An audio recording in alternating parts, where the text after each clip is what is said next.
Welcome, bent riders from around the world. My name is Gary Solomon, and you're watching the Laidback Bike Report.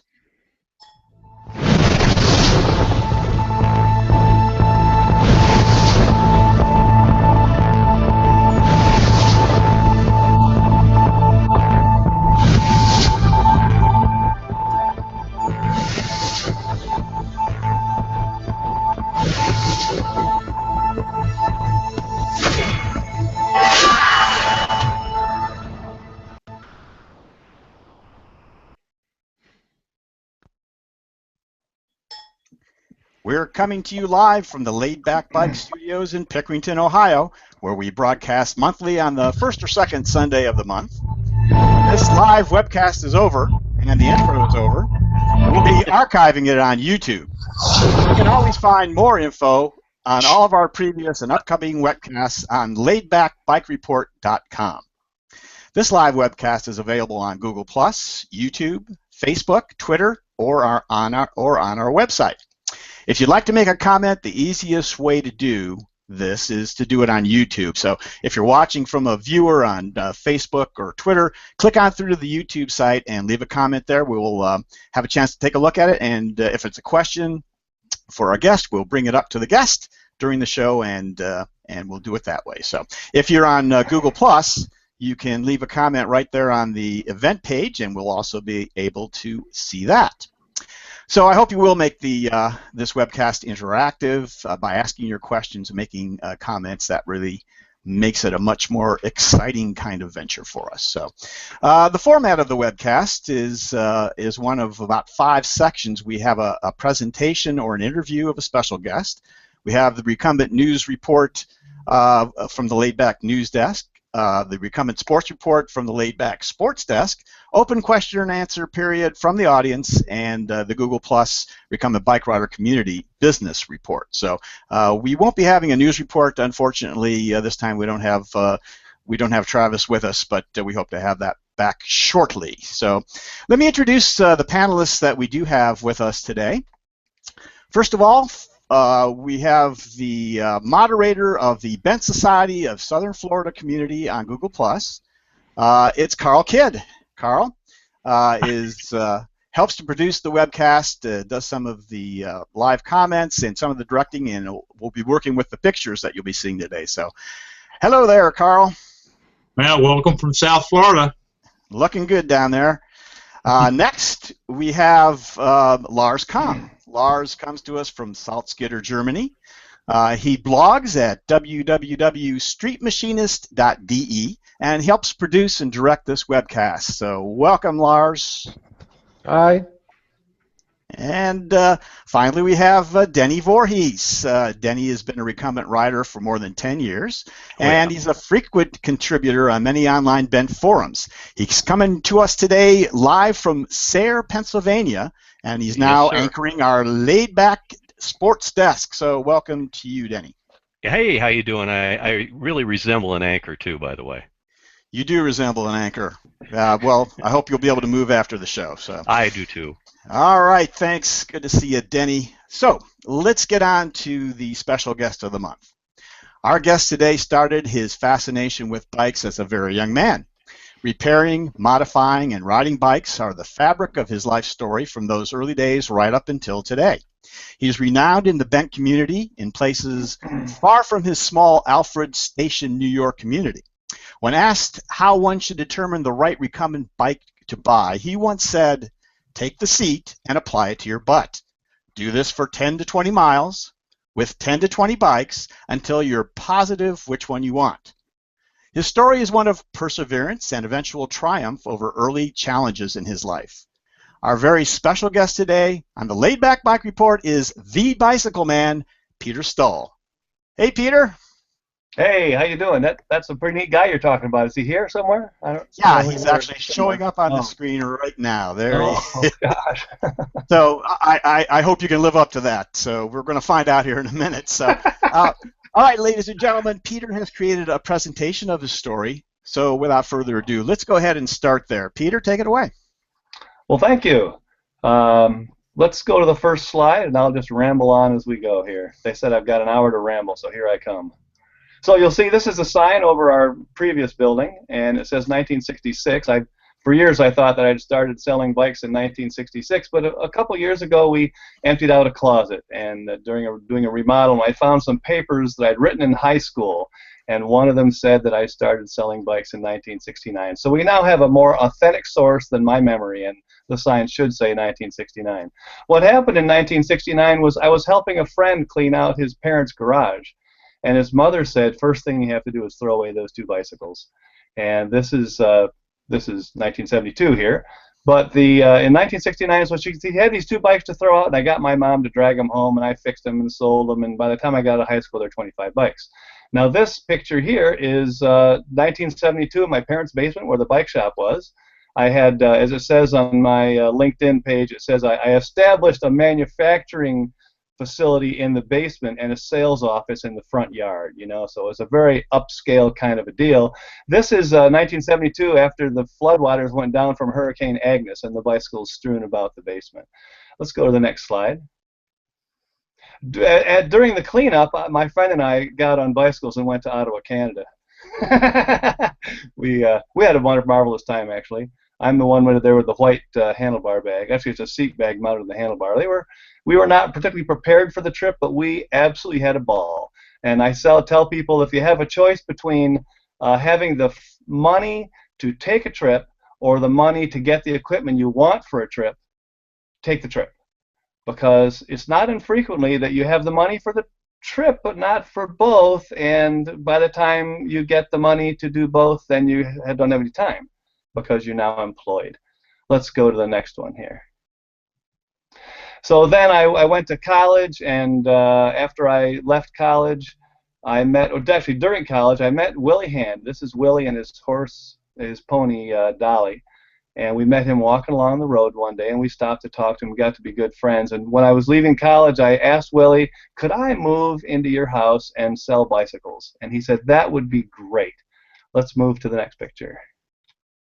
And this is me on the front porch of the house where I first made a living at the bicycle business.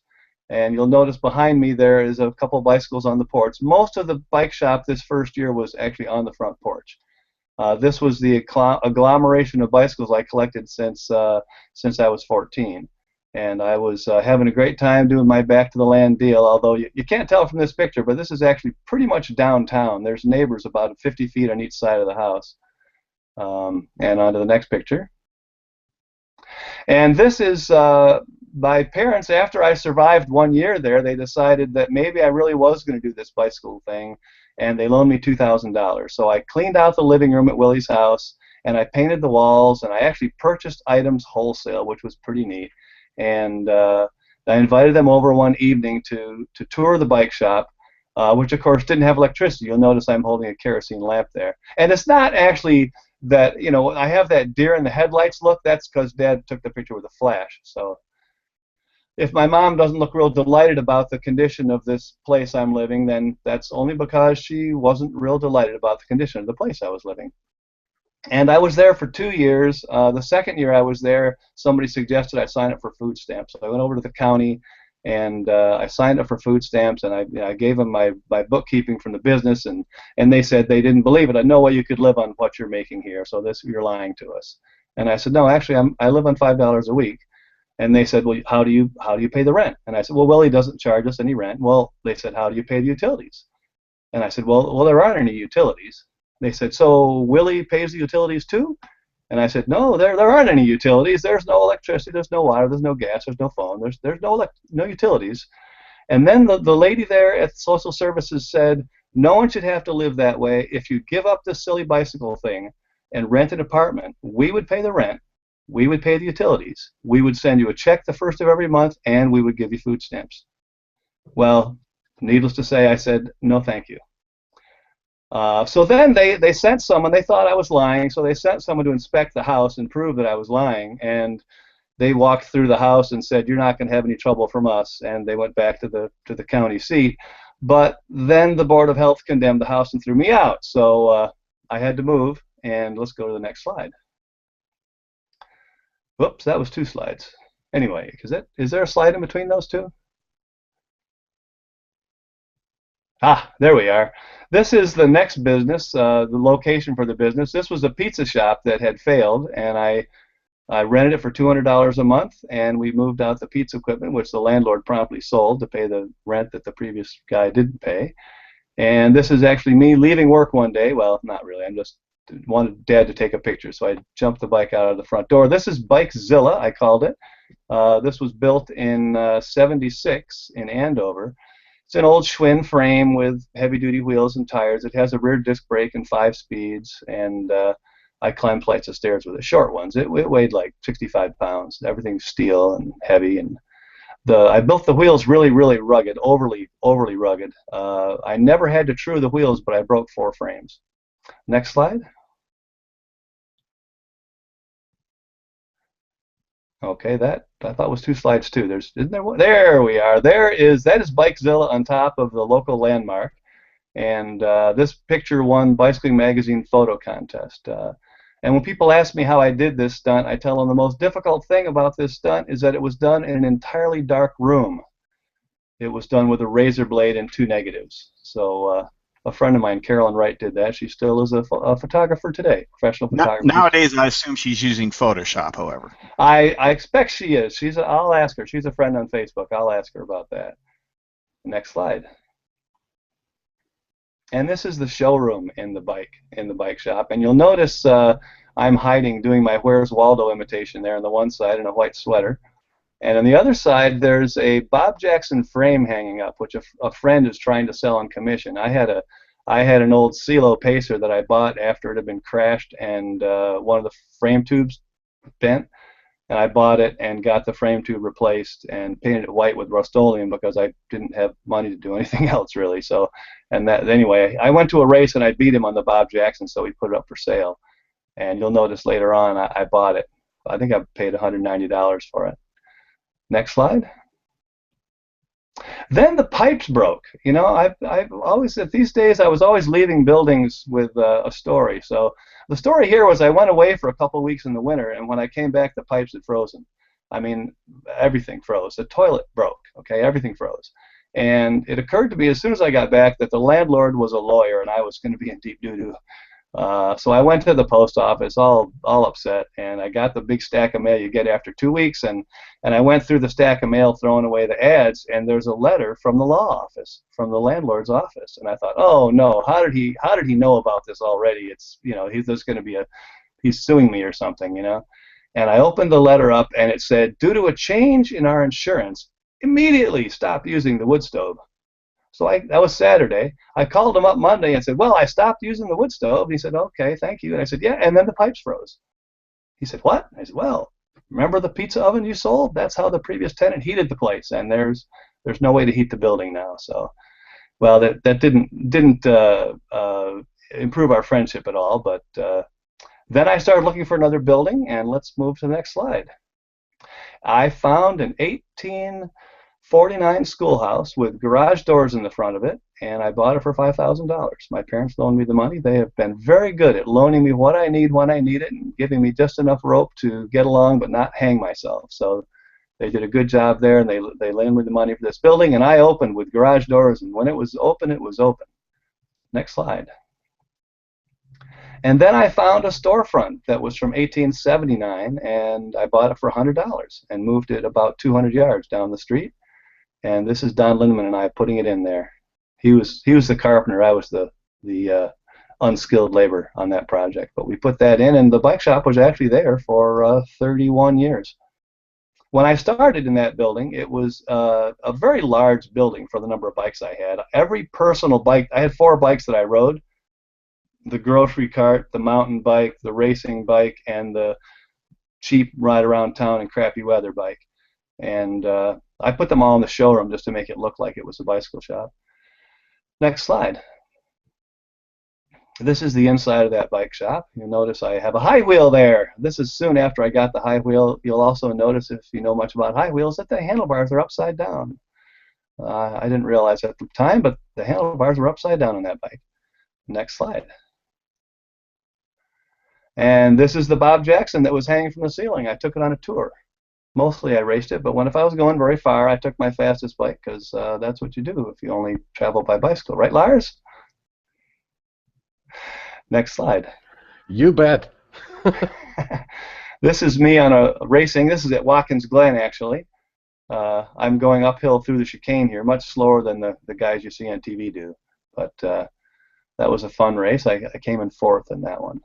I had, a couple. The night, it was the night before the race. I decided that it was a pretty flat course. I've never seen it, but I decided it was probably pretty flat. So I took off the front derailleur to save weight, and the course was also fairly bumpy, and the chain came off. And the first time the chain came off, it jammed between the crank arm and the sprocket, and I lost 2 minutes on that lap. So I'm like, ugh. I was in the lead group of 4, and I lost 2 minutes. So I got the chain back on. I'm riding along, and it came off again. This time it didn't stick, and I was able to get it back on without stopping. And I'm riding along, and I'm thinking, if I was as smart as my father, I would figure out a way to improvise and fix this with what I've got on hand. He launched a boat one time before he had just built this boat. Before he launched it, he passed out bubble gum to everybody, all the spectators. And then he put the boat in the water, lifted the floorboards, looked by the centerboard trunk, and it was leaking. So he pulled it back out of the water, went around, collected up the bubble gum, patched the hole, put it back in the water, and sailed the rest of the year that way. I thought, but I don't have any bubble gum. Then it occurred to me that for energy, I was carrying dried pineapple. So I took a bit of dried pineapple and I crammed it between the crank arm and the sprocket. The chain still came off, but it didn't get stuck anymore, and I didn't have to stop. I ended up coming in fourth. Next slide. Peter, if Yes. I could interrupt for just a second, you mentioned your dad. Could you tell us just a little bit about your dad? I mean, he had a pretty big influence on you as far as fixing things and putting things together. Why was that? Well, he was a PhD physicist and taught at Alfred University his entire career. One thing that he and I share in common is that neither one of us ever applied for a job. So that's unusual, but neither one of us ever did. And he also built an observatory, and he invented the air track, which is sort of a unique thing. And so I like to hang out in the basement and work with him on stuff, and I learned a lot of stuff from him. He was a really smart guy. I remember the first time that he asked me a question, and it occurred to me that he had asked me because he wanted to know the answer, as opposed to asking me to see that I knew it accurately, because he was a teacher. And I learned way more around the dinner table than I did in science class for the next, all the way through high school, pretty much. You can see how that influenced you in getting into fixing bikes and all that stuff, huh? Yeah, it was fun stuff. And can we, if we can also, I don't think you're going to go back to this. I know that there's a story about when you were in the dorm and how you were fixing bikes, and I don't know if you're going to get back to that. And I don't think you have pictures, but I love that. I love that story that I read about. Could you tell us a little bit about that? Yeah, that was, I moved into the dorm, and a little over half the stuff I took with me to the dorm was bicycle parts and tools, because I've been fixing bicycles for 6 years at that point. And my customers would call my parents and then come up to the dorm. And I was on the 4th floor, and people were carrying bicycles up to the 4th floor of the dorm, and I'd fix them, and they'd carry them back down. So there were complaints in the dorm that there were actually a lot of bicycles going up and down the stairs. Well, it wasn't that many, but it was enough that there actually were complaints, and the head resident was kind of favorably dispositioned toward me because I had fixed her bicycle. So she arranged a deal where there was an empty room on the ground floor of the next dorm, and I got that room just for the bicycles. And in exchange, I taught about bicycles one night a week at the dining hall. And sometimes someone actually came to class, but generally it was like, I want to buy a bike. How do I buy a good bike? Or, how do I fix this? I would fill a backpack with tools and parts and schlep it over to the dining hall every evening, and once a week, and fix bikes and talk about bikes and what kind of bike is good for this and that and the other thing. So. A big part of your reputation, I assume, right? I mean, that's it's all in who you know or something. I don't know. Right. Okay. Didn't mean to interrupt, but go back ahead to the pictures, I guess. So this is the high wheel bike, and a friend of mine and the old bike shop, which the bike, the high wheel, and the old shop were so photogenic. We just took a lot of pictures of them. So there they are. Next slide. This is the inside of the old shop again, and you know, it's another decade has gone by. It's getting a little more crowded. Next slide. Now, my wife and I got married in there somewhere. I didn't tell that story either. I actually stopped by a customer's house. Herbie was a friend of mine and was mentally handicapped. Really nice guy. He had Downs, and he rode a bike all the time. And I stopped by to see how his bike was doing. And Herbie wasn't there, but his sister was there. Ooh, I like her. She's now my wife, and that's how I met my wife.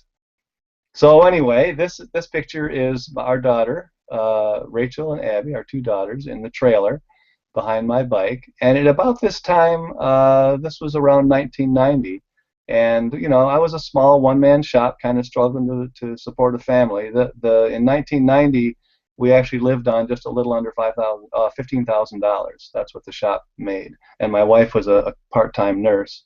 So combined, we made $15,000, and you know, we were careful and we got along with it. But the Lord promised us then that there would be a day that He would draw people a distance to our shop, and I think we've seen that happen. So, next slide.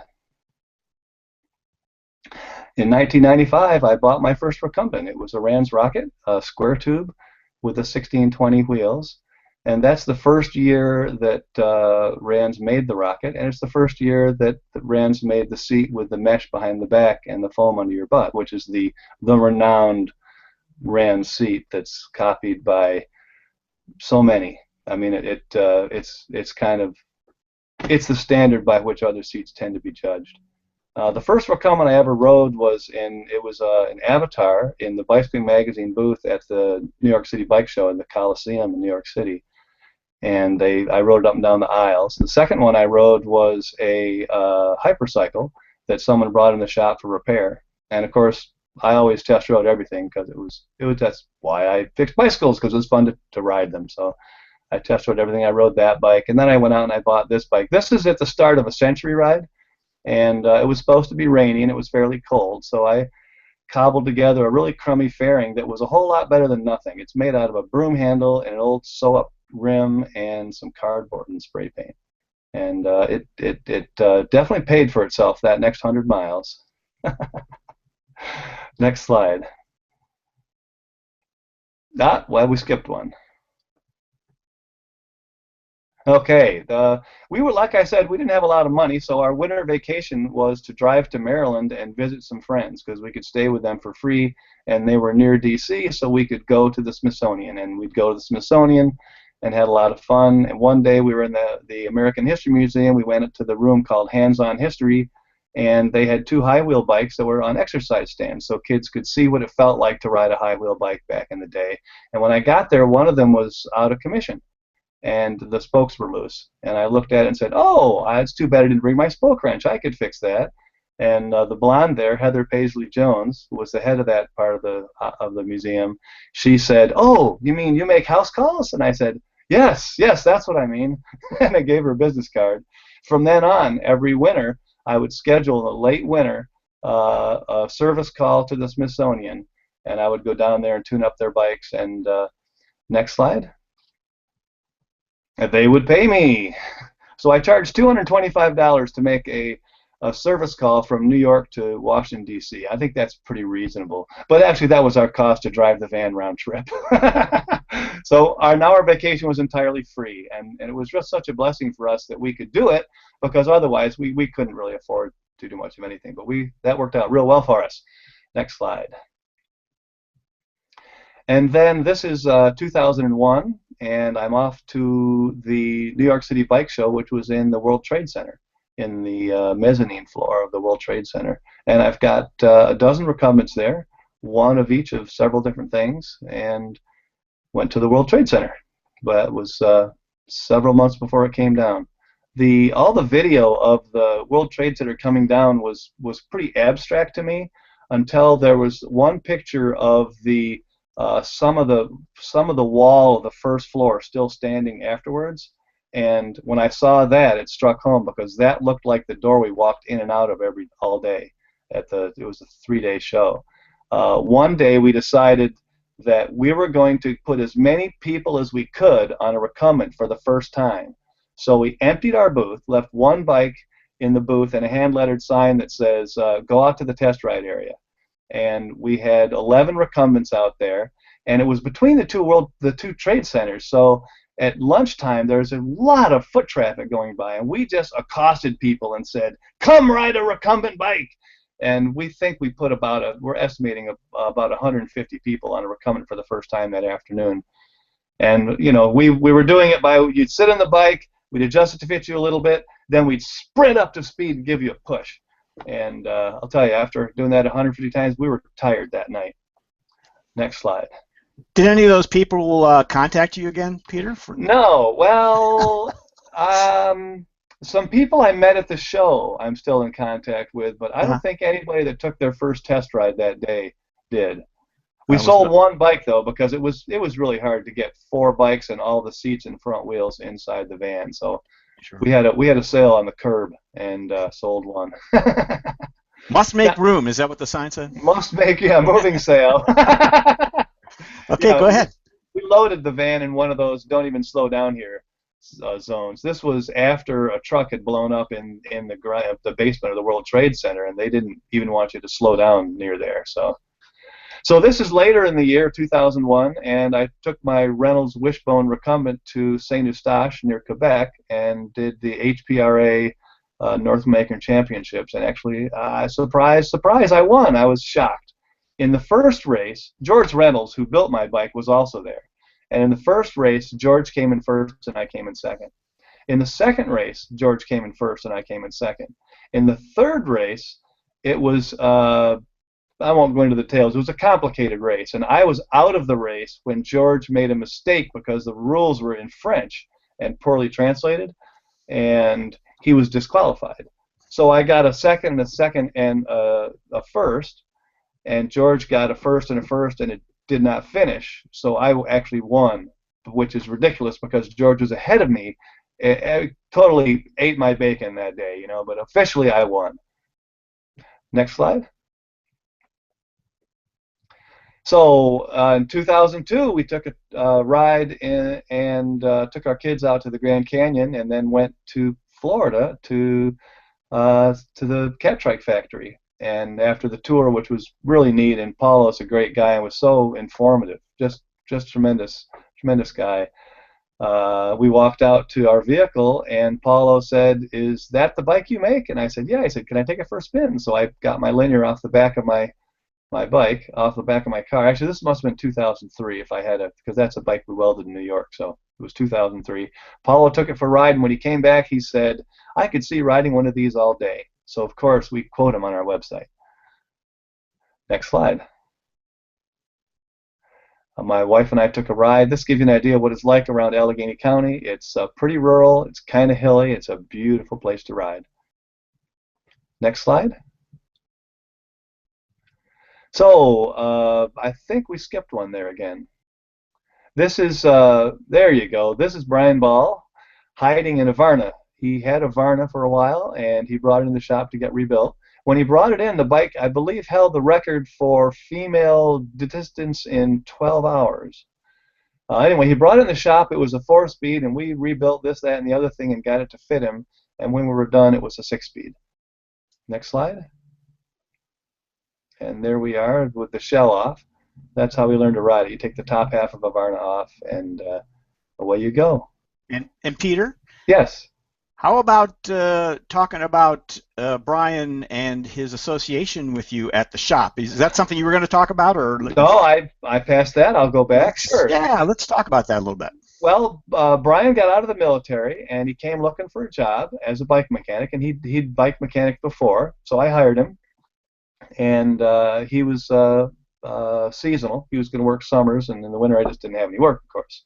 So he came to work for the summer, and one of the rules was he was a mountain bike racer and a road bike racer, and he was about 24 at the time or something like that. something about like that. Well, let's see. Yeah, I'm not gonna do the math. He was about mid-20s, and one of the rules was that every recumbent he assembled, he had to test ride. So he assembled his first recumbent. It was a Bikey, and he took it for a test ride, and he got back and he said, "Oh, these things are dumb. This is just dumb." And he put it down, and like a half a dozen recumbents later, one day he said, my dad might ride one of these, and he bought one for his dad because he thought his dad needed some exercise, which was a good thought.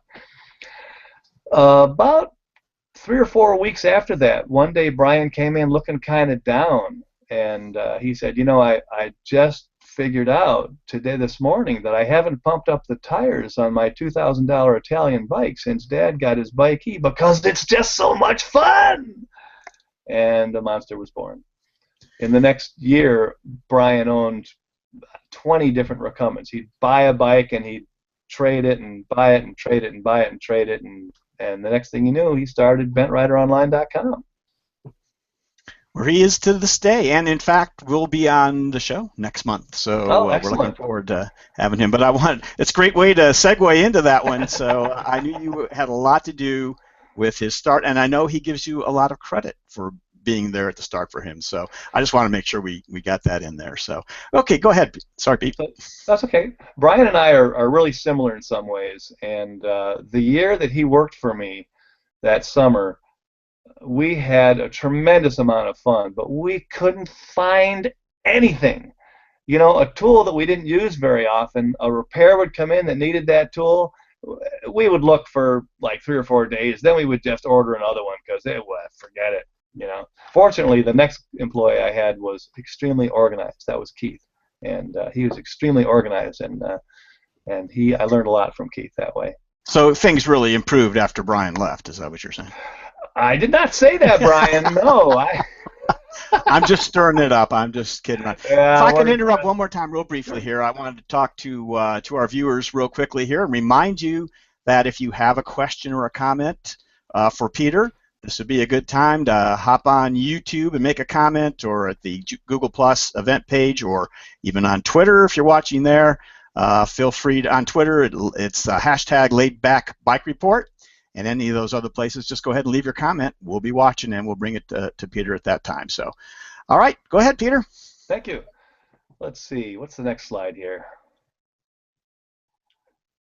Okay, you notice that we are getting more and more recumbents as time goes by. So this day we decided to put them out in the yard so we could take a picture of them all. It had gotten beyond the point that we could take a picture of them indoors, because the building that was so intimidatingly large when we bought it in 1979 has now become agonizingly small. Next slide. And when we closed the shop at night, it looked like this. And the worst was when on a busy Saturday, and we've got 6 or 8 customers, and they've got 15 bikes out in the yard that they've been test riding, and a thunderstorm comes in.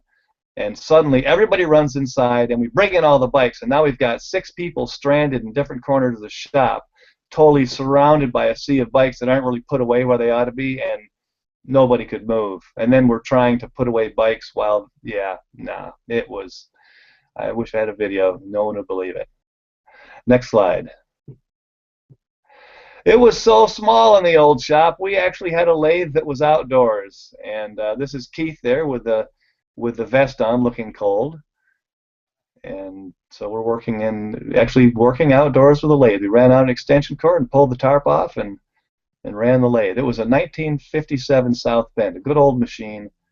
We have a newer South Bend now. Our new one is, no, that was a 1947. Our new one is probably about a 57. Who's that on the lathe there, Peter? That is, let me I thought maybe that was Stuart that works for you. No, okay. No, it's not, no, this was... I didn't mean to put you on the spot. That's... Thanks. Wait till he sees this. He'll call me up. He was actually an artist, and he did one of the things that was really neat about him was that he could sketch something freehand in 3 dimensions, and then we would write dimensions on it, scan it, and email it to a machine shop, and they could manufacture it from that drawing. Wow. Yeah. Wow. Yeah. That was fun. Okay. Evan Jesperson, there. See, I knew you'd come up with it. Right. And Artie is the guy that's appropriately dressed for the weather. Yeah, I can see that. Next slide. So I went looking for a bigger location, and just half a mile from the old shop was this place. And I thought, you know, that is big. It was 3,500 square feet. I said, let's go for it. So I went and I talked to Barbara, the lady that owned it, who coincidentally is the lady that gave me the first 2 bikes. And the garage that we were cleaning out is on the property. And the first time I asked her about the property, she said, I still see it more as a residence than an investment. And I said, well, good for you. That's great. But let me know if that ever changes. And this was like over a course of 10 years, I pestered her 2 or 3 times. And the last time I said, you know, if you ever wanted to sell the place, we'd give you lifetime use of the house. And so she invited me in. This time I got in the house, and we sat down and talked and worked out a deal over the next couple of months, and we bought the property and gave her lifetime use of the house. Next slide. What was that place? That was a chicken farm. There were 10,000 chickens in that building. Okay, that's so quite a change in use, yeah. Yeah. So we started to put windows in and insulate it, gutted it, and all this stuff. Next slide. And this is it. Last week I took this picture. So we built an addition on the end. Now it's about 4,200 square feet or something like that. And there's several nice things about this property. One is that we bought it at a reasonable price. That was very nice, and it's now paid for. The other thing is that you step out the door and ride down a private bike path to a back road that has almost no traffic. So test riding is wonderful. You can just, you know, even if you're wobbly on your first time on a Recumbent, you can ride up and down this back road that has maybe 20, 30 cars a day, and it's really nice. And the other thing about it is it sits on 4 acres, so I am never going to move the bike shop again. I will just expand it if it grows some more. And we've already got drawings on our wall over here of what the next 2 additions might look like. So it's worked out really well for us, and we're really glad to have it. Next slide. This was the inside when we bought it. And the next slide. This is the morning that we moved in. And the way we moved in, because it's a half a mile from the old shop, we invited a bunch of customers down, and we had sort of a party, and we loaded a minivan full of customers and drove up to the old building and dropped them off. They all grabbed a bike and rode down to the new shop, and back and forth and back and forth and back and forth. We rode all the bikes to the new shop. You see some of the antiques hanging from the ceiling. Those were mostly not ridden down, but everything else was ridden down. Next slide. And there they are, later the same day. It was a fun day. Next slide. There's Lee. He's been here for 12 years, 11 years, something like that. He's got about 40 years experience in the bike business. He's an excellent mechanic, and he's our head salesman. We don't actually have titles. He's likely to be one of the people you deal with all day if you come test ride those 24 bikes we were talking about earlier. That's the gentleman that was with you at Recumbent CycleCon, yes, is that right? He was at Recumbent CycleCon with us. He took the picture. Well, when we get to the picture, he took it. I'll tell you when we get to that picture. His shadow's in it, yeah. And next slide. So this is the one winter day we decided to spread trikes out and make it clear that we did believe in inventory. So we spread a few trikes out and took a picture of that. At this point, we were, I suppose it's a good time to tell a story. We got a phone call one August from ICE in England. I believe it was Neil. And he said, "Congratulations, you're our biggest dealer in the world." And I said, "What? No, you're kidding." He said, "No, not only are you the biggest dealer, but you've bought more bikes in this 12 months or this 8 months than any dealer ever had before in 12 months." And I thought, wow, that's really bizarre. That's what actually I thought. You know, while we're on this shot, Peter, it occurs to me, you know, I read a lot about people looking for trikes on various social media, and the thing you hear all the time is that you can't find them to test ride them. They may find a bike shop that may have 1 or 2 in them or that type of thing. And looking at your shop and what you've displayed right there, it's just astounding. I'm sure that all of those people who are looking around the country for a place to find a trike and try out different kinds of things, this is far beyond what they could ever even imagine. We have people fly in sometimes because we have a selection and we really encourage test riding.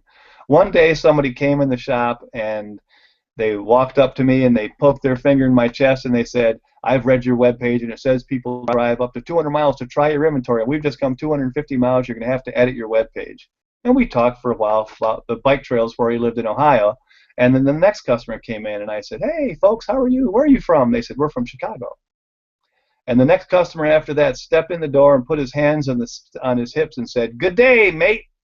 And he didn't drive there, needless to say. No, he flew in from Australia and stayed for 3 weeks, and he test rode every day we were open for 3 weeks. Did he buy a green speed? No, he did not. He came for two wheels. He said he could find three-wheelers in Australia, but not. Right. One day he was out on a ride, and he came back all flustered, and he said, "Whoa, I was on the road, and I was nearly attacked by this big, vicious animal."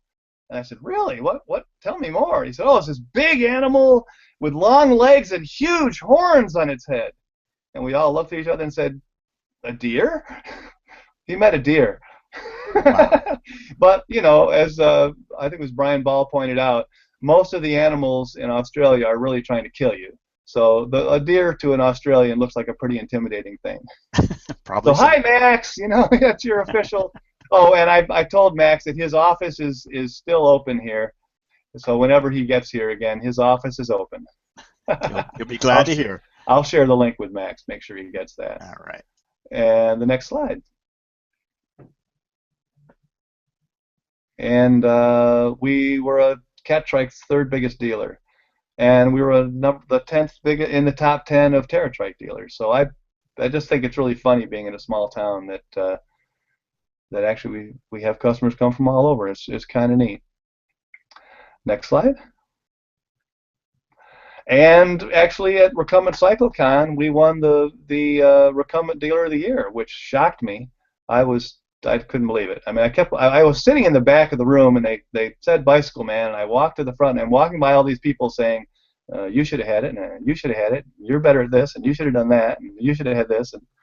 But they gave it to us, and you know, it's really because of Lee and Ben and Stuart and our employees that take care of customers. Because nowadays, if you come in the bike shop, I'm probably in the office doing some web pagey thing or email or designing something or whatever. And I don't get to spend as much time in the showroom as I used to, but it's my employ. I mean, while I was in California receiving, you know, at this show where I ended up receiving an award, they didn't miss a beat back home.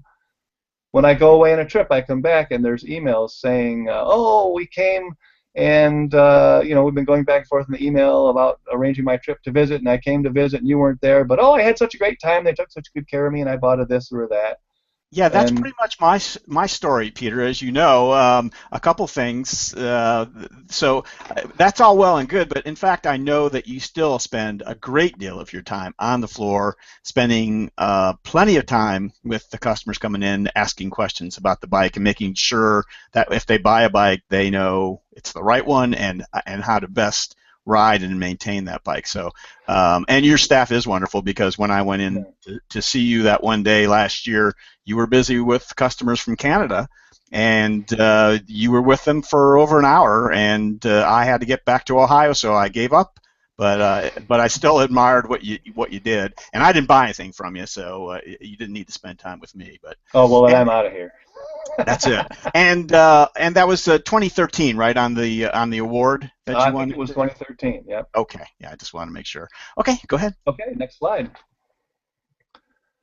And this is 2015 in Biloxi, Mississippi. Actually, in 2013 at the RCC where I got that award. Ambux invited me. Joe Copeland from Ambux invited me to be on their board, and I said, "Well, you don't hardly know me. Why would you want me to be on your board?" And he said, "Well, we've got physical therapists and occupational therapists and business people and fundraisers. We don't have a mechanic." And I said, "Well, I'm a mechanic, sure. What the heck? You know." Ambux is a charity, and in 2014 we gave away over 3,000 therapy trikes to handicapped people. And all these bikes in this picture 50 of them were being given to handicapped veterans, and the other 50 were being given to handicapped kids that day. So I just find it really great fun. I help them with tweaking this design and that design, and it's really fun. It's really a lot of fun. And that's the last slide for Bicycle Man, I think. Let's go one forward. I think we're going to be in linear next. Nope, this is the annual Recumbent rally at Bicycle Man. We have a lot of fun. We do a couple of rides, and we have a meal, and it's real cheap. And the next day there's a century ride. And this year it's going to be the first Saturday in September will be the rally, and the first Sunday will be the century. Next slide. Now we're in Iowa, and it is the mid-'80s, and this is Steve on his linear. And this is the first linear ever built with below-seat steering. Steve is the bicycle designer at Linear in Iowa. They started in,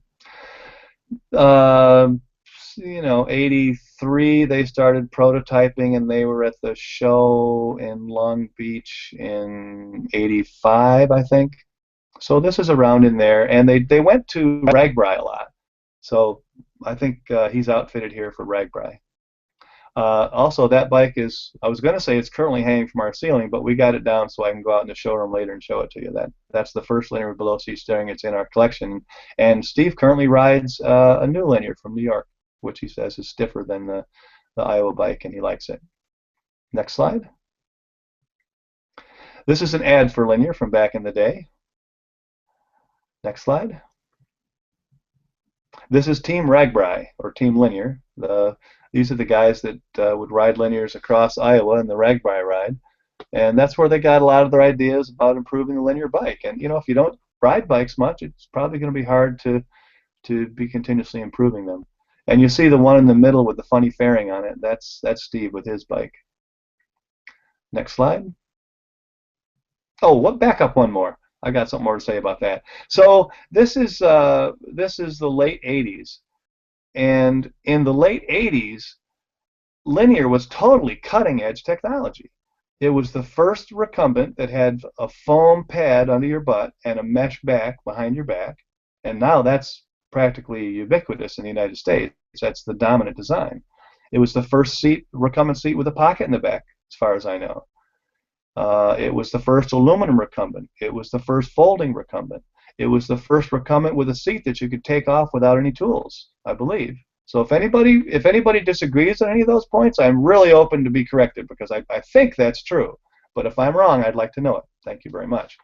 So Linear was really cutting edge in the mid-'80s, but the bicycle business changed hands in '92, and the new owner didn't innovate for the next decade. And by golly, a decade later, they were not cutting edge at all. They had some structural problems, and the componentry was severely dated. And they went out of business. Next slide. So I drove out to Iowa and bought them, by golly, and stuffed as much as I could in the back of my van. You can see from the picture I'd had a flat tire on the way home. But we stuffed as much as we could in the back of the van and trucked home the rest of it, and we were going to go into production, by golly. We were going to manufacture bicycles. So one day, this was in, I don't know, February or something. I think it was a month or two after this. A lady came into the shop. She wanted to try a bike with below-seat steering. So I put her in a Vision. She went for a ride. And I'm talking with her husband about how I just bought Linear. We're going to do this and we're going to do that. And it's going to be great. And it's going to be wonderful and everything. And she came back, and then she took a Linear out for a ride. And she came back from that ride and she said, "Oh, I like the Linear better." And her husband was very polite. He said, you've got all these great ideas about Linear, and that's really wonderful, and I hope it goes really well for you. But we're going to buy the Vision because we need a company that's going to be here in the long run for service parts. Whoops. The Vision was gone in less than a year. But one of the differences between Linear and other companies, there's a couple. One of them is Linear, we don't have any debt. Okay, so we're not going to get repossessed by the bank because we don't have any debt.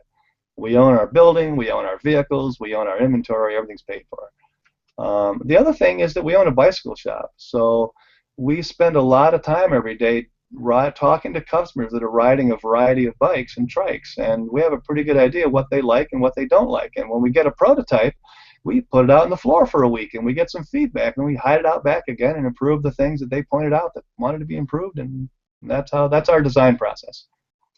That's part of our design process. Next slide will show you some of the rest of our design process. And we also work with college students. The guy in the blue shirt is Steve Mays, who's a professor that was extremely gracious to us and very knowledgeable and all-around great guy. And then there's Dale, Steffi, and Chad, who are the first 3 students we did senior design projects with. And they designed bike and tested this and that and the other thing. So we've worked with their Alfred University students. We've worked with Alfred State University students also. We've worked with Purdue students, and right now we're working with students at the University of Rochester. We've done, I think, about a dozen student projects so far, and it's really been great for us. I hope it's been good for the students. It's certainly been good for us. Next slide.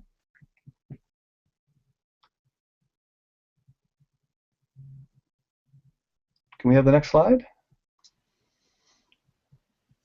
Carl has been doing a bang-up job doing the slides here. I wonder if something's up. Well, the next slide is. Well, let me do this before we do that. Ahead. I actually have a question here Great. from one of our viewers. Let me pop that on the screen there. Can you shoot that for me, please, Lars? So from Constance, she wants to know why under-seat steering in an over-seat steering world, she says. Well, I would say why vanilla in a chocolate world. Yes. Right? There's always more flavors of chocolate available, but they still make vanilla. And some people really like vanilla, and some people really like chocolate. And one is not better than the other. They are different, and it's a matter of personal preference. I think that below-seat steering is much more comfortable, relaxing for my arms and shoulders. And I still do physical therapy for my wrists and my shoulders, which is what put me on a recumbent in the first place. But I'm more comfortable with below-seat steering. And another thing that's interesting is how many trikes are there that have above-seat steering? Not very many. Almost every trike is below-seat steering. And back in the early 80s, most recumbents were below-seat steering, which is kind of interesting. And I don't understand why over-seat steering has become more popular, but it certainly has. Yeah, there's no doubt about that. Go ahead. The other thing about below-seat steering and why we were interested in below-seat steering is that we're a relatively small manufacturer, and we would be happy to have a significant share of a very tiny little market. So we're pretty happy with that, and we don't want to try to build bikes to compete with somebody that's selling 500 bikes a year. So that's what we're doing. Although we're actually making bikes with above-seat steering this year too. So. Okay. Yeah, I mean, it's still the market, I guess, and I know people that ride under seat steering and just absolutely love it. But so it's just a matter of preference. I agree with you. Now, Constance also sent me a question earlier, and this is a little bit more general, but I think you could probably handle it. She wants to know about what are you doing to make your bikes more available to short-legged riders, to the shorter riders, keeping them closer to the ground? Is there maybe, I don't know if that's specifically about linear or not, but can you address that a little bit? The shorter riders. Yeah, we make a bike. We're just starting a bike. We've got a couple early production models, and we call it the Minier, the linear Minier, and it fits people down to about 4'10", depending on your leg length. We do it with a 16-inch front tire and a 20-inch rear tire. So it's not only small, but it's compact. So you have a response to that. It's the Minier. It's the Minier. Okay. Yeah. All right. So I don't know what happened to Carl. So let's, this might be a good time for us to take a stroll into your shop, all through your shop, and maybe take a look at your showroom. So you talk for a minute and I'll wander. How's that? So Peter's done a great job of giving us a presentation of everything that's gone on, and there's a lot that goes on to run a bike shop, as he can tell you, and besides being the owner and the mechanic, he also does a great job of selling his bikes and promoting his bikes and being a great promoter of recumbent biking in general. So with that, let's take a look maybe at some of those recumbent bikes. Well, let's start with an overview of the shop here. This is some recumbent tandems. We've got a TerraTrike Pro and a Rover 8, and then there's a long bikes and a Ram Screamer. And then we can go over to two-wheel recumbents. On the bottom, most of these are long wheelbase bikes. I won't list them all. And on the top, we've got mostly short wheelbase bikes. And there's a variety of those. So when we say that you should test ride then decide, that's actually what we mean. Over here we have a few bikes.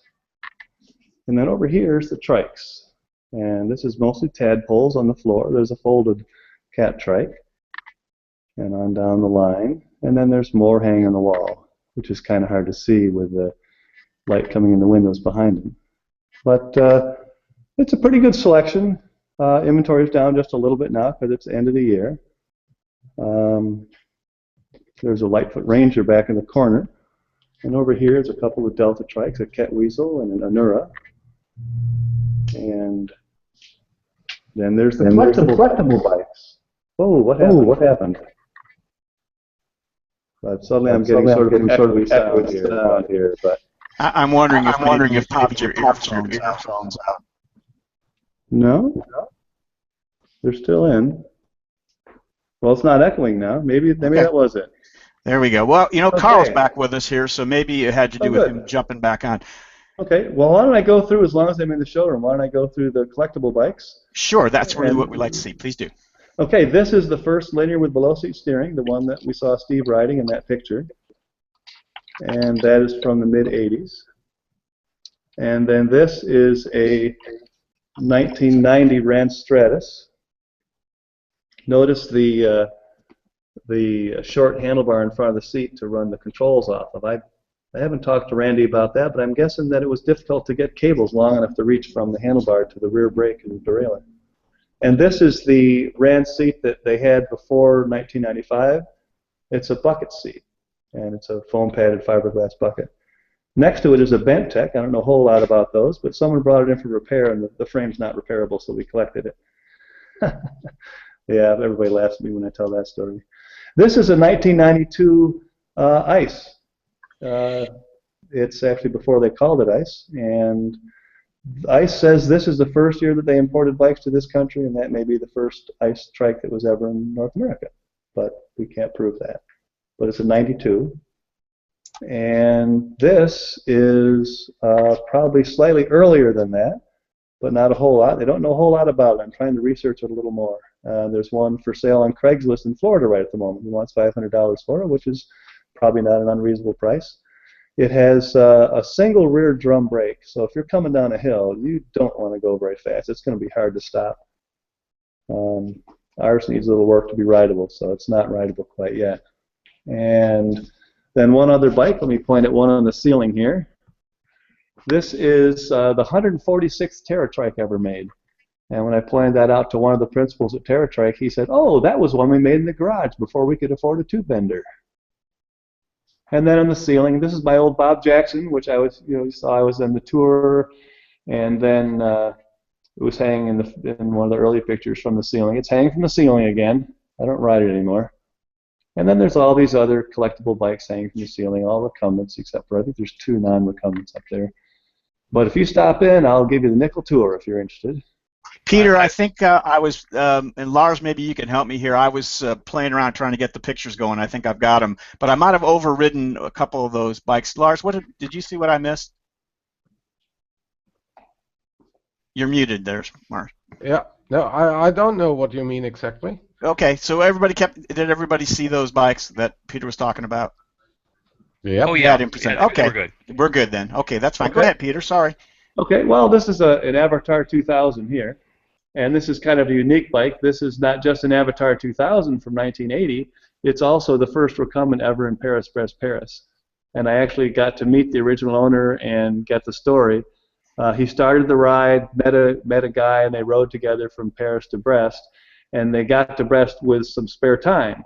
So they went into town and had a big dinner and a massage, and then realized that now they're behind schedule, and they raced the deadline all the way back into town. They did complete the ride under the deadline, but they were the last group into town with a police escort at the end of the ride. So That's kind of a nice one there.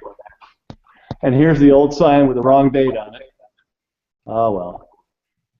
Just can't trust anybody these days, you know. I'd like to jump in here for just a second. I've been to Peter's shop a couple of times, and it's just fascinating wandering around and looking at the bent history here. Peter, I think you probably have the largest collection out there of vintage recumbents. There's a story on every one, and it's fascinating. It really is. We started writing up the stories a little bit. This is an Easy Racer that was built the year before their webpage says they opened. And it's a one-owner bike. The owner said that he, oh no, that's an easy one. I'm looking at the wrong bike here. This is the first one.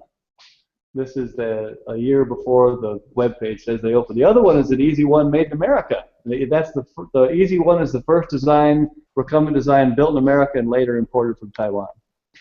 But this is an early tour easy, and the guy said he wrote letters back and forth to Gardner Martin and gave him a bunch of dimensions, and Gardner built him a custom bike. And then he went to Gardner's factory, his shop, which was actually a chicken coop, they tell me. And when he got there, Gardner closed the shop, and they went for a 2-hour ride. What is it with the chickens? What is it with chickens? Yeah, I'm liking this. I'm liking this. This is the first comfort cycle ever built. This is the initial pre-production prototype. The production bike doesn't look much like it, but this is the first one. So that's that. This is a prototype counterpoint Presto, which is kind of interesting. We also have one of, I think it's 4 Lightning P38s with below seat steering. That would be that one. And then one more really interesting bike I want to show you, and I'll get back to reality. To bring it up to today, this is a Haluzic Traverse with full suspension, one of 7 made. So it's kind of a fun thing. It's just really fun. There's over here is a hypercycle, like the first recumbent I rode. That's the hypercycle. So anyway, next time we do a recumbent rally, I think I'll do a talk on the history on the ceiling, but we'll see. I think that would be fascinating. I mean, and just to gives people an idea of what they might see, Peter, if they come and visit you there. Besides all your inventory and everything, it is a recumbent bicycle museum as well. So, all right, let's. I can show the pictures here. Yeah, Carl, you have them? No, because I crashed and everything is crashed. Right. I got the blue screen of death. But I do have a question from Candace. Yes. Yeah, we already showed it while you were gone. Did that? Yeah. Okay. All right. So, let me go ahead and present this and see if we can make this work. I think we're right here and share. All right. Can everyone see that all right? Okay. Can you see it, Peter? Yep, I can see it. Okay. So and I think that's your next one. That's the next slide. Thank you. All right. I'll do the best I can here. Go ahead. This is a finite element analysis, computer analysis of the structure of a linear bike, and you see the 2 little red arrows there. They're exerting a force on the frame. And in FEA, when you do that, you tell it to multiply the actual deflection of the frame maybe 10,000 times so you could see how it's bending. So obviously it doesn't bend that much when you hit a bump, but that's just what that's showing. And next slide. Okay, this is we took a linear frame and we actually put it in a stand and pressed on it with a hydraulic jack so that we could tell if the deflection in the computer model is accurate to the deflection on the stand. And it was a pretty good guess, pretty good model. Next. This is a mistake in the FEA. Those forces that are, the yellow shows a high force and blue is a very low force. Well, there is no high force in the front of a bike. That was an error in the drawing, the way that the boundary conditions of the drawing. Actually, I gave a talk at Rensselaer Polytech about one time about finite element analysis and boundary conditions and FEA and fatigue testing. Let me put a plug in for them. They've got a recumbent rally, or not. Yeah, let me start over. at Rensselaer Polytech near Albany, they have a bicycle engineering symposium once a year, and it's coming up in about 2 weeks. If anybody wants to email me, I'll give you the information. It's Pete at bicycleman.com. So that's coming up. It's an interesting event. It's not particularly about recumbents, but it's about bicycle engineering. There'll also probably be some of the biology behind the physiology behind exercise and stuff too. Next slide. This is again FEA, the back end of the new linear frame. Well, new as of 2005. And you'll see the orange is the highest stresses. That little colored bar there, the high stresses are on the top, and you notice that there's very low stresses on this. We really over-engineered it. One of the students that worked with us when he graduated, he took his senior engineering project that he did on our bikes, and he showed it to an engineer from a company that wanted to hire him, and the engineer looked at it at the bike and said, why do they overbuild this so much? And the answer is because I don't want to ever have to honor a frame warranty. We want to build bikes that are extremely durable and not ever have to deal with it. So we build very durable bikes. We warranty them to 275 pounds, and we're already lighter than our competitors in the long wheelbase below seat steering category, so why do we need to go more lighter than that? Next slide. This is our fatigue tester. Guess what university helped us design this one? Purdue. I'm going to guess Purdue. Ding, ding, ding, ding, ding. We have a winner.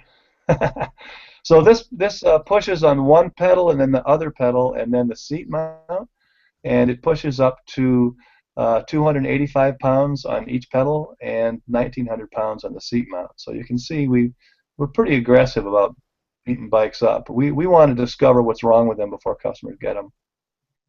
Next slide. And this is our first totally New York designed long wheelbase limo, which we sold the first one in 2005. Next slide. But in the beginning with Linear, before actually I bought Linear, I wanted to do some design work with them. And I sent them a drawing, and they built this bike for me. It was a compact long wheelbase dual 20 with a bottom bracket on the top of the frame, trying to make a little faster bike. And it was a little faster, but you know, when I bought, soon after that, Linear went out of business, and that was the end of that project. And I bought their assets, and what I needed to do was to get the long wheelbase, which was their bread and butter bike, back in production. So I spent the next 4 years doing that. But then after that, we'll go to the next slide. I got back to the building a faster Linear project. Denny, you may remember this one from the bent ride at Cuca Lake. Oh yeah, sure do. Yeah, and it was very well received there, but it just wasn't ready for prime time. This bike demonstrated that the steering geometry was good and it rode well, but we had a lot of details to work out. Next slide. So I did a lot of test riding in the winter because I was pretty busy in the summer. Next slide. And this is the bike that turned into the Linear Roadster, which won the 2011 Bent Rider Bike of the Year award. We were very, very proud of that. Brian says it's the best handling below seat short wheelbase he's ever ridden, and I'll just mention that he lived in Germany for a while. Next slide.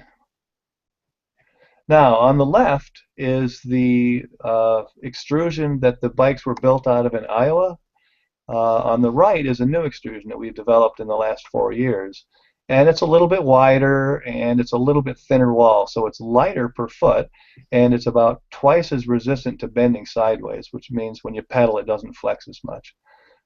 We wanted to reestablish the Linear bikes were folding until we bought them, but they had structural issues. So the first thing we did was weld them together instead of folding them because we knew that would be simpler, and we just wanted to establish that they were silent and durable, and that went pretty well. So now we want to get back to the folding bikes, so we came up with a new extrusion that was wider, and that gives more surface area in the folding joint, and all these great structural things occur after that.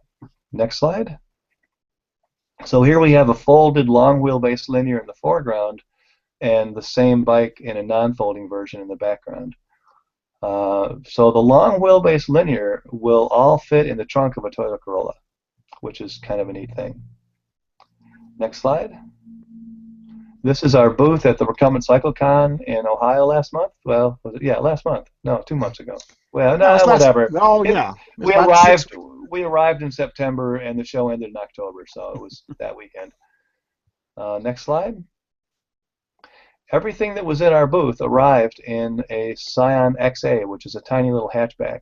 So here I am sitting in the back of the car with all the bikes. There are 4 linears in there, and a card table, and a repair stand, and an exercise stand, and 2 adults and our luggage. But we're guys, we don't have much luggage. And in the lower left, you'll see Lee's shadow. Lee gets photo credits on this one. Next slide. And this winter, we're going to be doing a linear tour. We're going to drive from here to Florida and then across to Southern California and back. And we want to set up demo days every Saturday, all the way across and all the way back. So anybody that wants to call us at 607-587-8835 or email me, pete@bicycleman.com, and suggest a place you'd like to see a demo day in your neighborhood, and we will do that. That sounds terrific. Wow, what a great story, Peter. That's great. So when you do the demo days, where are you going to where are you going to stop? What will you typically be doing? Well, we could stop at at least one. We're going to stop at I think we're going to, well, I shouldn't say. We're going to stop at a bike shop. I'm pretty sure there's 1 or 2 recumbent shops that want us to come, but I'm not going to announce a name until I confirm that yes, they weren't just having a good time around the campfire that night. You know who you are when you hear this. But we'd like to come down there and do a demo day with you and a few other bike shops. We'll also be at national parks or RV campgrounds or, you know, whatever. If you've got a nice, quiet place, you know, if somebody, one time we had someone, we did this once before, and one person responded and said, I'd like to see one near my area, and here's a great campground with nice riding and da-da-da-da. We went and did it at his location of his suggestion. So we're looking for people that are interested in having a demo day near them, and we'll come to them. They need to be far enough south that it's pleasant riding, or marginally pleasant riding in the dead of winter, and between Florida and California, more or less. And what are the dates of this run? We're going to be leaving here the middle of January, and we're going to get back in the middle of March. So it's about 2 months. Okay, that sounds wonderful. It's All going right, to be fun. let's wrap it up here, Peter. So I guess I want to ask you if there's anything in the near future that you'd like to talk about as far as the future development of linear, I suppose, is what we're talking about. Well, actually, there is something in the near future I'd love to talk about, but I'd better not yet. We're just not quite that certain. We're riding a production sample, and we're very impressed with it. We don't have pricing yet, and we're not sure of the delivery dates. But this will be a dramatic departure, and it'll be under a different name than linear. So I hope to come back and do a news piece for you in a month or 2. Yeah, you let us know. We would love to have you make the announcement right here on the Laidback Bike Report. I can't drag it out of you. I tried, but that'll be fine. That would be great. So we debated announcing it today, but we decided against it. That's fair enough. Lee twisted my arm, said, "Don't tell him yet." Was there any last thing anything that you hadn't talked about or I haven't asked you that you wanted to say before we finish up? One of the things I see a lot is we get people that buy a recumbent based on reading online, and sometimes you just live in a place where you can't go test ride a bunch of bikes. But what you end up doing is buying somebody else's favorite bike. What you need to do is come and ride a bunch of bikes and find your own favorite bike. I could tell story after story after story of people that came here to pick up a particular recumbent. They wanted to make sure that bike was in stock. And they came to pick it up, and we said, well, try some other bikes first. They'd never ridden a recumbent before, and they rode a bunch of bikes, and they didn't like the one that they came to pick up, and they bought something else. So if you can afford to make a trip, I mean, we have people fly in, and there's other shops that have a good variety and encourage extensive test riding. We've had people do a metric century on a test ride. So we want, suppose we had a guy one time that said, I have this pain that I get 2 days after I've ridden a bike over 20 miles. What should I do? I said, well, you come here for 2 days. The first day you ride a wide variety of bikes a mile apiece. The second day you take one of your favorites from the first day and you go out and you ride that 30 miles and do it hard. and then go home. He said, go home? I said, yeah, you're not going to know for 2 more days if it hurts. So he went home and he called us back up. Yep, that doesn't hurt. Ship it to this address. And he had the bike he loves. But you know, you need to get a bike that you love. You don't need the bike I love. You need the bike that you love. Absolutely right. So, all right, Peter, thank you so much for spending your time with us today on Laidback Bike Report. It's a fascinating story, lots of great pictures. We will definitely have you back on again for more stories and pictures at another time, but we sure appreciate what you've done, and we'd encourage you to stick around here for the rest of the show. We're going to finish up here in just a few more minutes, but we'd love to have you stick on. So, thanks again, Peter. Thank you. All right, so let's move along here, ladies and gentlemen. We're running a little bit long today, so we're going to jump right to Denny here and go to the Recumbent Racing News Desk. All the sports in the Recumbent world. Denny, you ready to take it away? Yes, I am. How are you doing, Gare? All right. Yeah, it's good to see Peter. It's been a while since I've been up that way, but you've got me thinking about it again, Peter. First of all, maybe old news to some of you speed devotees, but a group of Canadians again broke the human-powered vehicle record at Battle Mountain, Nevada, and this is from the IHPVA.org website. On Thursday morning, September 17th, Todd Riekert set a new men's 200-meter record of 85.71 miles per hour in a team Aerovelo ETA. The new record is 2.58 miles per hour faster than the 83.13 mile per hour record set by Sebastian Boer of HPV Team Delft in a Velox 3 in September 14th of 2013. Friday evening, Todd set it again at 86.5 miles per hour. And on Saturday evening, September 19th, the last day of Battle Mountain, Todd went even faster, recording 86.65 miles per hour on a Velomobile, and that is the record right now. It's incredible. I think 90 miles per hour is probably the next thing, but I don't know how you're going to do it. It's amazing, but everybody thought 82 was pretty much it. So hands down, that's just incredible. So the new records also were set at Battle Mountain, where whoops, there we go. Florian Kowalik set a men's record and the junior multi-track trike record of 53.41 miles per hour. Now that's a trike, by the way. The name of the bike was Completely Overzealous, CO2 they call it, and this is a first-time entry in a specific class which does not have any previous record. Florian subsequently raised the speed to 57.92 miles per hour on Thursday, September 17th, and that's something for all you trike people to shoot for. That's a pretty fast. That'd be a pretty exciting run on a trike.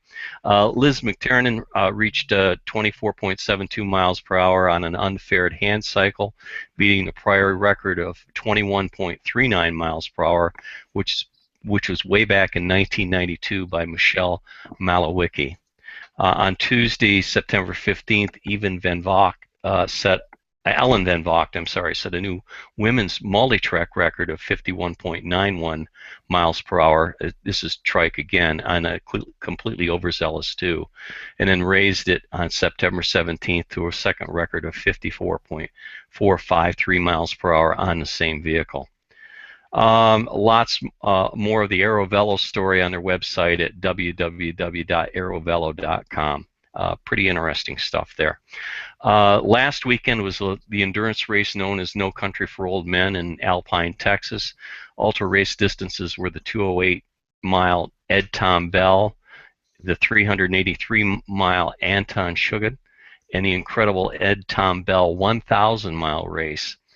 That's 1,000 miles, folks, in Texas. That's a lot of miles. The lone recumbent in the race was Jim Reeves of Abilene, Texas, finishing in a respectable 14 hours and 14 minutes and 6th overall in the 208-mile Ed Tom Bell race. And congratulations to Jim for that. He was the only one to show up on a recumbent this year. They encourage it, though, and would love to see some more recumbent activity. Now the UMCA endurance racing season comes to an end this weekend the weekend of November 13th in 14th in Borrego Springs, California, at the World 6, 12, and 24-hour Time Trial Championships. This race is run by Fred and Rick Bothling, owners of the race across America. There will be several recumbents entered. The 12-hour racers will be Ben Tomlin in the 30 to 39 age group and Dan Fallon in the 60 to 69 age group. 24-hour racers entered as of October 30th were Robert Deco and Jason Perez, both going head-to-head in the 30 to 39 age group. A mixed recumbent team of William Spaeth and Ram veteran Sandy Earl, back on a recumbent again, are in the 50 to 59 age group. Borrego Springs, California may be familiar to some of you Ram fans out there. It is the end of the famous glass elevator, a 12-mile descent from the Sierra Mountains to the heat in the flat of the desert. It's a flat, usually hot, and very often windy course. I'll report on the race results next month, but until then, the website for the World Time Trials is www.24hrworlds.com. That's 24hourworlds.com. Next month, I'll talk about the upcoming ultra race season, and until then, stay on the bike and keep moving forward. Back to you, Gary. Thank you, Denny. All right, so let's wind it up here. The recumbent bike rider community business. Let's talk about the posts of the month. The picture of the month will be the winner of the picture of the month this month is Vince Scott. His picture was Land's End to John O'Groats. A great little picture there of his trip. The video of the month, the winner is John Rossignol. The video was called Downhill on the Bachetta, and he was rolling and holding his handheld video camera at the same time. So I guess that's one of those Mythbuster things that please don't try this on the road, folks. And the discussion of the month, by far the most popular discussion of the month, was started by Nina Paley, a new member of the group. It's called Proud New Owner of a Used Mango Sport, and she just picked up that Velomobile. Seems to be very happy with it from what I've seen. So we'll post those links and those winners in the comment section of the YouTube video afterwards, so you guys can all see those. The community has hit the 725 member mark, so thank you all new members who have joined. A wonderful community there, so I hope you'll check us out on Google Plus Communities. And the community locator map, I just updated that yesterday, so all the members who have put their little pin cushions in the map will be able to see where the closest members are in case you guys want to get together and talk and ride and all that sort of thing. So, all right, let's finish up with the talk about next month. Next Laid-Back Bike Report will be on December 6th. We're going to have a very special guest. It will be Brian Ball. We talked a little bit about Brian a little bit earlier of Bent Rider. So Brian will be on. Always interesting person to talk to. No one more knowledgeable about the world of recumbents than Brian. So we look forward to seeing Brian next month. In January, we'll have A.D. Carson of Recycled Recumbents. A very interesting gentleman who puts together frames of upright bikes and creates recumbents from them. A lot of people ride his bikes. Long wheelbase mostly, really interesting stuff, very interesting gentleman. So from Milwaukee, that'll be January, A.D. Carson. So if you're interested in being a panelist, a guest, or know someone who is on the show, I'd hope you'll let me know. You can do so on the website. Just leave us a message there, and we'll be happy to talk to you about that. I want to thank each of our panelists today who worked so very hard to put together this. This is probably the most difficult production that we've had to do so far, and honestly, it worked out very well. So, Carl, thank you for putting up all the pictures there, and Denny helping us out with the sports report. Lars, a wonderful job on directing, and once again, wanted to thank Peter Stull for being our very special guest today. So, thanks all you guys for doing that. And I want to thank Brian Ball again for posting up on his blog the announcement about the Laid-Back Bike Report again this month. That really helps us out. So thank you for doing that, Brian. So if you'd like to support what we do here on the Laid-Back Bike Report, here's a couple ways you can do that. You can like us on the Facebook page. You can subscribe to our YouTube channel. That really helps us out too. There's a little tiny red subscribe button in the lower right-hand corner of every one of our videos. So hit that and subscribe. That helps us out. And if you really are crazy about what we do here, head over to www.laidbackbikereport.com, and there's a little donate button. If you want to give us a few bucks, we would not turn that away. So we appreciate all the support that we've had from our members from there. So while you're there at the laidbackbikereport.com, you can see all our past shows as well as what we have coming up. So the latest information always there on our website. So with that, I think we'll finish it all up. Thanks again to all our panel members, our special guests, and until next webcast, from all of us here at the Laidback Bike Report, so long, bet riders.